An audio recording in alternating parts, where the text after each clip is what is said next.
반갑습니다. 돈쌤입니다. 오랜만에 뵙죠. 네, 엔비디아 실적 발표가 있었는데요. 실적 발표 전에 여기 나와 계시죠. 드라컨 밀러입니다. 드라컨 밀러. 우리에게 가장 잘 알려진 투자자라고 하면 역시 워렌 버핏일 거고요. 워렌 버핏이라고 하면 기업이 갖고 있는 그 비즈니스 모델이라든가 그 기업에 대한 경영진, 그러니까 그 기업과 그 기업이 하고 있는 업황 이런 것들에 대한 정확한 분석을 가지고 아주 좋은 가격일 때, 버핏 입장에서는 좋은 가격이라는 건 이제 쌀 때를 얘기하겠죠. 근데 그럴 때 사서 잔파도는 무시하는 가치 투자자로서 잘 알려져 있잖아요. 물론 버핏이 평생을 그렇게 해오지 않았다는 건 알려져 있지만 최근 들어서는 그렇게 하니까요. 근데 그 반대로서는 좀 알려진 사람 중에서는 아마 드라컨 밀러가 되지 않을까. 연평균은 워렌 버핏보다 더 높은 수익률을 오랫동안 보였다는 것도 유명할 거고요. 버핏하고 다른, 버핏은 어찌됐든 기업 중심입니다. 근데 드라컨 밀러는 조금 다른 사람이죠. 그런데 드라컨 밀러가 3월 말쯤에 엔비디아가 이제 실적 발표를 앞두고 있을 때 비중을 좀 축소했다는 보도가 나왔어요. 스스로 얘기를 했죠. 나중에 또 확인이 됐지만 좀 중장기적으로 AI에 대한 전망은 여전히 긍정적인데 단기적으로는 과열이 있을 수 있다라고 해가지고 자기는 좀 매도를 했고, 그 매도한 자금을 가지고 아르헨티나 주식을 샀다고 하더라고요.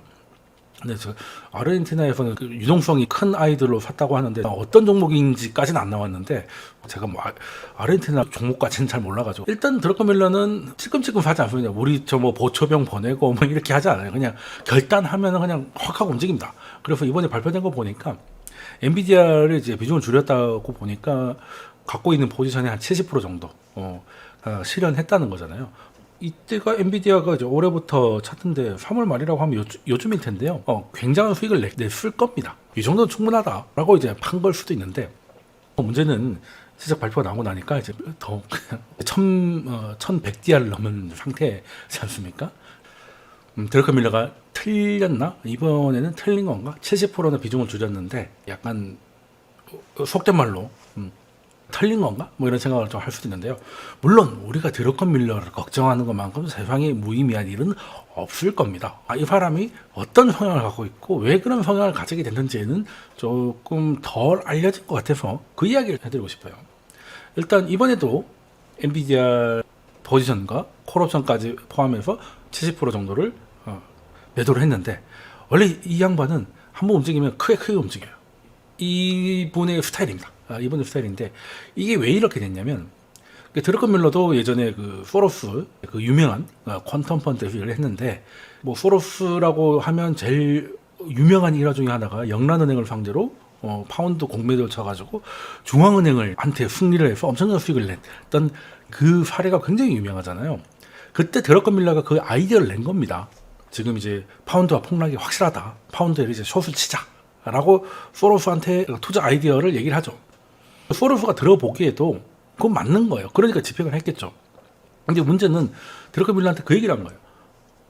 만약에 그게 확신을 한다면 왜 이렇게 포지션이 작냐. 그러니까 파운드가 폭락할 거라고 보이고 그게 확실해 보이면 좀 크게 해야지, 찔끔 해가지고는 그만큼 덜 믿는 거 아니냐, 확신이 부족한 거 아니냐 라고 얘기를 이제 했더니, 다시 한번 생각해 보니 파운드의 폭락은 확실해서 포지션을 크게 늘립니다. 공매도의 규모를 원래 생각보다 크게 늘렸는데 결과는 어마어마한 수익으로 다가왔죠. 그래서 이제 밀러 같은 경우는 지를 때는 질러야 된다는 걸 이제 그때 깨달은 거예요. 살다 보면 이렇게 멋진 트레이딩을 할 기회가 있는데, 그럴 때는 찔끔 해놓고 혼자 수익률만 보고 좋아할 게 아니라 진짜 의미 있는 비중을 넣어가지고 계좌를 한번 켜야 된다. 먹을 때 크게 한번 먹어야 돼. 크게 먹어야 된다는 생각을 가지고 있기 때문에 살 때도 팔 때도 좀 확 움직이는 게 아마 그때부터 생긴 게 아닐까 하는 생각을 하고요. 그리고 이제 드라컨 밀러가 제가 두 번째로 자주 하는 게 닷컴 버블 때. 지금 엔비디아라고 하면 이제 그나마 제일 비슷한 게 닷컴 버블이잖아요. 그때 버핏은 IT 종목을 거의 건드립니다. 지금도 버핏이 애플을 IT 종목으로 갖고 있다고 생각하지 않거든요. 주주 환원이 높은 하나의 가치주, 고배당주. 그러니까 그 자사주 매입을 배당으로 계산하면 아주 고배당 회사가 애플이지 않습니까? 그러니까 그걸로 갖고 있다 생각하는데 당시에도 IT 종목은 버핏은 갖고 있지 않았어요. 그렇지만 드러커밀러는 상당히 많이 갖고 있었고 99년 정도에서는 이제 굉장히 큰 수익을 냅니다. 그래서 2000년 1월에 이만하면 충분하다라고 해서 이제 매도를 쳐요. 근데 아시겠지만 2000년 8월에 고점 찍거든요. 원래 버블이라는 게 막판 한두 달에 미친 듯이 오르잖아요. 그러다 보니까 이 양반도 그때 흔들린 거야. 1월 달에 팔았는데 차라리 팔고 가만히 보면 좋았을 텐데 주가가 이제 그때부터 이제 아주 더 각을 세워서 오르기 시작하니까 결국에는 이제 다시 샀어요. 매도를 했다가 다시 큰 포지션으로 들어갔다가 그때 급락을 하면서 상당한 손실을 입었습니다. 그래서 드러커밀러 같은 경우는 크게 벌었던 기억에 대해서는 파운드와 공매도였는데 그때는 포지션을 크게 해야 먹는다라는 걸 배웠고요. 닷컴 버블 때 무슨 교훈을 배웠냐면 막판 과열은 피하는 게 맞다. 자, 그러면 이번에 엔비디아를 판 것도 이것도 예상은 했겠지만 닷컴 버블 때 기억을 가지고 요 정도면 충분하다. 왜? 나는 이제 큰 포지션을 하고 있는데 과열에 잘못 휩쓸리면 힘들어지니까 그냥 이쯤에서 실현을 하겠다 라고 이제 한 거죠. 결과적으로 보면 이제 좀 슬프게 됐지만 900 얼마에서 1100을 넘어간 지가 얼마 되지도 않았으니까 단기적으로는 이제 그럴 수 있겠지만 이제 그 양반의 원칙대로 움직였다. 그렇다고 이제 밀러의 원칙이 무조건 원칙이고 맞다는 게 아니라 그 사람은 자기만의 원칙대로 움직였다는 거야.